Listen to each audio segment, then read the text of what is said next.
Assalamualaikum warahmatullahi wabarakatuh. Selamat pagi anak-anak. Semoga kita selalu sehat dan tetap semangat dalam belajar. Pada pertemuan kali ini kita akan membahas mengenai pergerakan nasional pada masa kependudukan Jepang. Pada pertemuan yang lalu kita telah membahas mengenai munculnya organisasi pergerakan nasional. Nah, pada kesempatan kali ini kita akan belajar mengenai pergerakan nasional pada masa kependudukan Jepang. Yuk kita simak dengan baik ya anak-anak. Latar belakang penjajah Jepang. Tujuan Jepang menguasai Indonesia adalah untuk kepentingan ekonomi dan politik. Jepang merupakan negara industri yang sangat maju dan sangat besar, menginginkannya bahan baku industri yang tersedia di Indonesia. Indonesia juga daerah pemasaran industri yang strategis. Proses penguasaan Indonesia. Pada tanggal 8 Desember 1941, Jepang menyerang pangkalan militer AS di Pearl Harbor. Pada tanggal 11 Januari 1942, Jepang mendapatkan pasukan di Tarakan, Kalimantan Timur. Belanda atau Letnan Jenderal Terpoorten menyerah tanpa syarat kepada Jepang atau Letnan Jenderal Imamura pada tanggal 8 Maret 1942 di Kalijati, Subang, Jawa Barat. Kebijakan pemerintah militer Jepang. Pemerintah Angkatan Darat Tentara 26 untuk Sumatera dengan pusat di Bukitan Tinggi.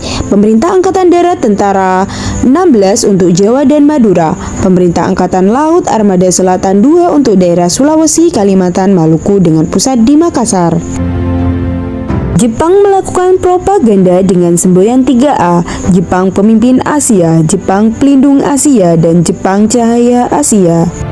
Jepang membuat kebijakan untuk tujuan perang antara lain sebagai berikut. Gerakan 3A dipimpin oleh M.R. Samsudin dengan tujuan meraih simpati penduduk dan tokoh masyarakat. Pusat Tenaga Rakyat atau Putra didirikan pada tanggal 1 Maret 1943. 4 serangkai yaitu Insinyur Soekarno, Muhammad Hatta, Kiai Haji Mas Mansur, dan Ki Hajar Dewantoro.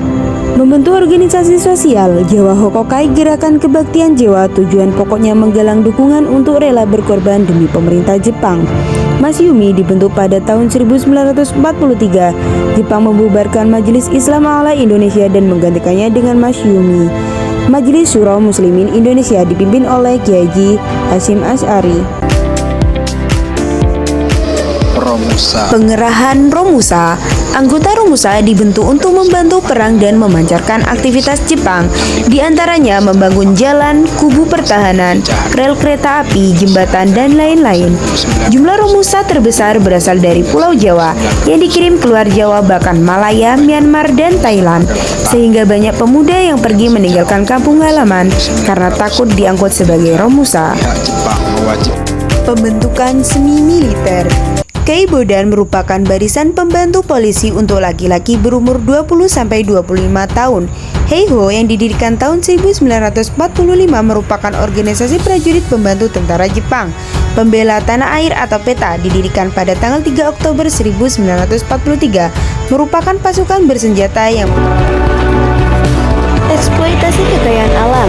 Pengerukan kekayaan alam dan harta benda pada masa Jepang jauh lebih kejam daripada Belanda. Pada masa panen, rakyat wajib melakukan setor padi dan hanya membawa pulang padi sekitar 20%.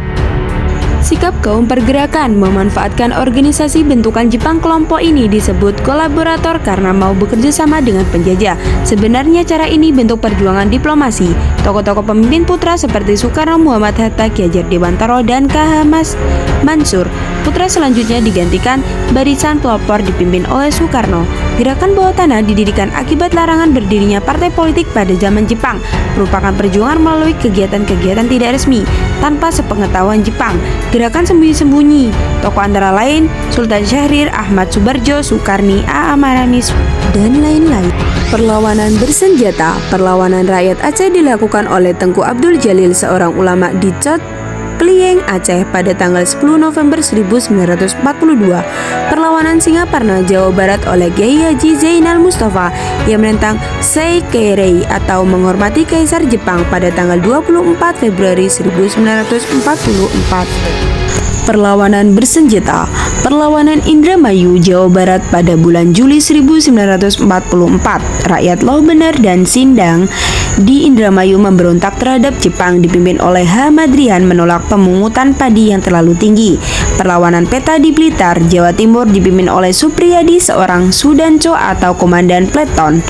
Peta tanggal 14 Februari 1945 merupakan perlawanan terbesar yang dilakukan oleh rakyat Indonesia pada masa penjajahan Jepang.